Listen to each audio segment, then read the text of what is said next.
Transpose of a matrix. Transpose of a matrix denoted as A-T or A prime. All the rows swapped for the column or all the columns swapped for the rows. খুব সহজভাবে বললে কোনো একটা ম্যাট্রিক্সের transpose matrix বের করতে হলে আমাদের রোকে কলাম এবং কলামকে রো আকারে প্রকাশ করতে হবে। অর্থাৎ রো এবং কলাম যদি পরস্পর স্থান বিনিময় করে তাহলে যে ম্যাট্রিক্স গঠিত হবে সেটা হচ্ছে ওই ম্যাট্রিক্সের ট্রান্সপোজ ম্যাট্রিক্স। আমরা একটা এক্সাম্পল দিয়ে বিষয়টা ক্লিয়ার হই। এখানে আমাদের এই একটা 3/3 আকারের ম্যাট্রিক্স রয়েছে যার রো বরাবর এলিমেন্ট রয়েছে -1 0 1, সেকেন্ড রোতে রয়েছে 2 3 0 এবং থার্ড রোতে রয়েছে 4 1 3। তাহলে আমাদের এই রোকে কলাম আকারে প্রকাশ করতে হবে। -1 0 এখানে চলে আসছে এবং 1 এখানে চলে আসছে। সেকেন্ড যে রো রয়েছে আমাদের ট্রান্সপোজ ম্যাট্রিক্সের সেকেন্ড কলাম হবে। তাহলে এখানে 2 চলে আসছে, এখানে 3 চলে আসছে এবং এখানে 0 চলে আসছে। নেক্সট আমাদের থার্ড যে রো রয়েছে আমাদের ট্রান্সপোজ ম্যাট্রিক্সের থার্ড কলাম হবে। অর্থাৎ 4 এখানে আসছে, 1 এখানে আসছে এবং 3 এখানে আসছে। এই ছিল ট্রান্সপোজ ম্যাট্রিক্স। এবার সিমেট্রিক ম্যাট্রিক্সটা কি? সিমেট্রিক ম্যাট্রিক্স ট্রান্সপোজ ম্যাট্রিক্সের সাথে একটু রিলেটেড। সিমেট্রিক ম্যাট্রিক্স একটা স্কোয়ার ম্যাট্রিক্স। যদি কোনো একটা ম্যাট্রিক্সের ট্রান্সপোজ ম্যাট্রিক্স ওই ম্যাট্রিক্সের সমান হয় তবে সেই ম্যাট্রিক্সকে সিমেট্রিক ম্যাট্রিক্স বলা হয়। আমি আবার বলছি, কোনো একটা স্কোয়ার ম্যাট্রিক্সের ট্রান্সপোজ ম্যাট্রিক্স যদি ওই ম্যাট্রিক্সের সমান হয় তাহলে সেই ম্যাট্রিক্সকে সিমেট্রিক ম্যাট্রিক্স বলে। যেমন এ একটা স্কোয়ার ম্যাট্রিক্স যদি হয় আর এ-টি = যদি এ হয় তাহলে আমরা বলতে পারি এ একটি সিমেট্রিক ম্যাট্রিক্স। আমরা এক্সাম্পল দিয়ে বিষয়টা ক্লিয়ার হই। এ ম্যাট্রিক্স হচ্ছে 2 0 -1 0 3 4 -1 4 5। আমি রো বরাবর এগুলো কাউন্ট করলাম। তাহলে আমাদের ট্রান্সপোজ ম্যাট্রিক্স আমাদের কলাম বরাবর এভাবে কাউন্ট হবে 2 0 -1 0 3 4 এবং -1 4 5। আমরা দেখতে পাচ্ছি এ ম্যাট্রিক্স এবং ট্রান্সপোজ ম্যাট্রিক্স উভয়ই সমান, সেহেতু আমরা বলতে পারি এ একটি সিমেট্রিক ম্যাট্রিক্স। আমরা এখন দেখব স্কিউ সিমেট্রিক ম্যাট্রিক্স।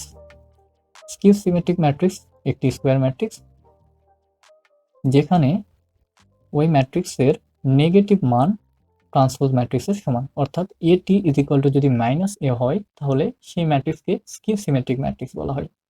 আমরা একটা এক্সাম্পল দেখি। এই একটা ম্যাট্রিক্স আমি রো বরাবর কাউন্ট করছি 0 1 -4 -1 0 3 4 -3 0।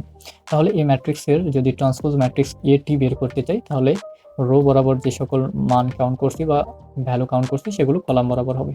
অর্থাৎ ফার্স্ট কলামে থাকবে 0 1 -4, সেকেন্ড কলামে থাকবে -1 0 3 এবং থার্ড কলামে থাকবে 4 -3 0। এখন এখান থেকে যদি একটা নেগেটিভ কমন নিই তাহলে আমাদের নেগেটিভ ভ্যালুগুলো জিরো হবে, নেগেটিভ ভ্যালুগুলো আমাদের পজিটিভ ভ্যালু হবে এবং পজিটিভ ভ্যালুগুলো আমাদের নেগেটিভ ভ্যালু হবে। তাহলে এ-টি ম্যাট্রিক্স থেকে আমরা একটা নেগেটিভ মান যদি কমন নিই তাহলে দেখতে পাচ্ছি 0 0 থাকবে, -1 +1 হয়ে গেছে, 4 -4 হয়ে গেছে, 1 -1 হয়ে গেছে, 0 0 থাকবে, -3 +3 হয়ে গেছে। এভাবে থার্ড রোর ক্ষেত্রেও একইভাবে আমরা দেখতে পাচ্ছি। এখন মাইনাস ব্যতীত এতটুকু জায়গা আমরা যদি খেয়াল করি তাহলে দেখব এটা এ ম্যাট্রিক্সের সমান। এটা হচ্ছে এ ম্যাট্রিক্সের সমান। তাহলে আমরা দেখতে পাচ্ছি ট্রান্সপোজ ম্যাট্রিক্স মাইনাস এ ম্যাট্রিক্সের সমতুল্য। তাহলে আমরা বলতে পারি এক্ষেত্রে এ ম্যাট্রিক্স আমাদের স্কিউ সিমেট্রিক ম্যাট্রিক্স। আমরা লাস্ট একটা ক্লাসিফিকেশন দেখব সাব ম্যাট্রিক্স। আমরা সাব ম্যাট্রিক্স ম্যাটল্যাবের মাধ্যমে বের করে দেখাবো পরবর্তীতে। আগে সাব ম্যাট্রিক্স কি সেটা একটু দেখি। A matrix formed by selecting certain rows and columns from a larger matrix. তাহলে বড় একটা ম্যাট্রিক্সের কিছু রো বা কিছু কলাম বা রোর কিছু অংশ এবং কলামের কিছু অংশ বাদ দিয়ে আমরা যে সকল ম্যাট্রিক্স গঠন করতে পারি সে সকল ম্যাট্রিক্সকে সাব ম্যাট্রিক্স বলা হয়। অর্থাৎ ওই বড় ম্যাট্রিক্সের সাব ম্যাট্রিক্স বলা হয়।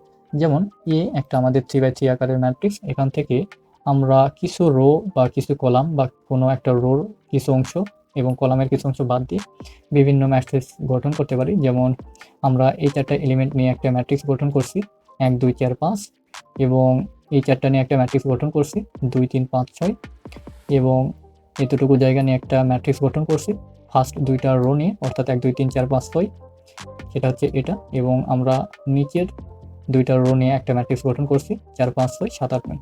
এই প্রত্যেকেই এ ম্যাট্রিক্সের সাব ম্যাট্রিক্স। এরকম আরও অসংখ্য ম্যাট্রিক্স গঠন করা যাবে, এগুলো প্রত্যেককে একটা করে সাব ম্যাট্রিক্স বলা হয়। তো এই ছিল ম্যাট্রিক্সের ক্লাসিফিকেশন। আমরা নেক্সট ভিডিওতে ম্যাট্রিক্স অপারেশন সম্পর্কে আলোচনা করব। দেখা হচ্ছে নেক্সট ভিডিওতে।